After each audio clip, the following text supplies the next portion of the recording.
గృహమే కదా స్వర్గసీమ అన్నారు కదా పెద్ద మనుషులు. గా మాట నిజముల్లా. మన ఇల్లు అయితే మన ఇష్టం. మన ఇంట్లో మనం ఎట్లా నన్ను ఉండొచ్చు, కాలు మీద కాలు వేసుకొని కూర్చోవచ్చు, ఎట్లున్నా నడుస్తుంది, ఏం చేసినా నడుస్తుంది. అందుకేనేమో సారు మొత్తం ఇంట్లోనే చేసుకున్నాడు సెటప్.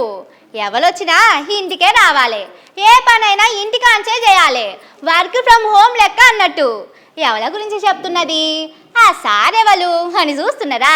ఈ వార్త చూడుర్రి, అర్థమవుతుంది.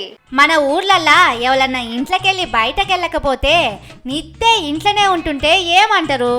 ఇల్లు కదలవేమ్రా పిల్లగా, బయటికి వెళ్తనే లేవు అని అంటారు. ఇప్పుడు జనాలు సుతం రేవంత్ సారును అట్లనే అంటున్నారు. కొత్తగా కట్టిన సెక్రటేరియట్ ముఖమే చూడకుండా, అటు దిక్కే రాకుండా మొత్తం ఇంటికాంచెల్లే పరిపాలన చేస్తున్నాడు Revanth sir.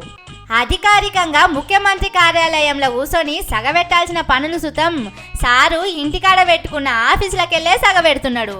అప్పట్లా KCR sir secretariat కట్టిందాంకా అని ముఖ్యమంత్రి అధికారిక నివాసం ప్రగతి భవన్కెళ్ళి పరిపాలన చేసినప్పుడేమో గడీల పాలన, దొరల పాలన అని ఎచ్చిడి పెట్టిండు. ఇప్పుడు సారేమో మొత్తం ఇంట్లోకెళ్ళి బయటికే వెళ్తలేడు. పట్నం దాటి పోయేదుంటేనే ఇల్లు కదులుతున్నాడు, లేదంటే ఫైల్ అన్నీ ఇంటికే తెప్పించుకుంటున్నాడు. ఎవరన్నా బయటి దేశం నుంచి వెళ్ళొచ్చి అధికారికంగా కలిసేది ఉంటే సుతం ఇంటికే పిలిపించుకుంటున్నాడు.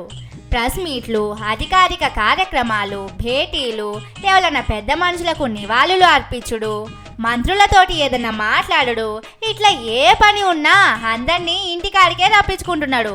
ఇక ఎమ్మెల్యేలనైతే అసలు దేక్తలేడు అని సుతా అనుకుంటున్నారు. లోపట ఏం మీటింగ్ అయిందో, ఏం మాట్లాడుకున్నాడో రేవంత్ సారోళ్ళ గోడ దాటి యువతలకి చేరతలేదు ముచ్చట. ఇక సారు ఇంట్లోకెళ్ళి బయటకెళ్లకుండా రోజుకు 18 గంటలు పని చేస్తుంటే రాష్ట్రం కోసం, ప్రజల కోసం సారు వర్క్ ఫ్రమ్ హోమ్ చేస్తున్నాడేమో అని మాట్లాడుకుంటున్నారు. ఇంట్లోకెళ్ళి బయటికెళ్తే ఢిల్లీకి, లేదంటే ఇంకేదన్నా బయట దేశానికి పోతున్నాడు, లేదంటే ఇంట్లోనే ఉంటున్నాడు. అప్పుడు కేసీఆర్ సారును గడీల పాలన అన్నాడు కదా, మరి ఇప్పుడు సారు చేసేదానికి ఏం పేరు పెట్టాలనో? రహస్య పాలన అనాలనో, లేక ఇంటికాడి పాలన అనాలనో అని అడుగుతున్నారు పబ్లిక్.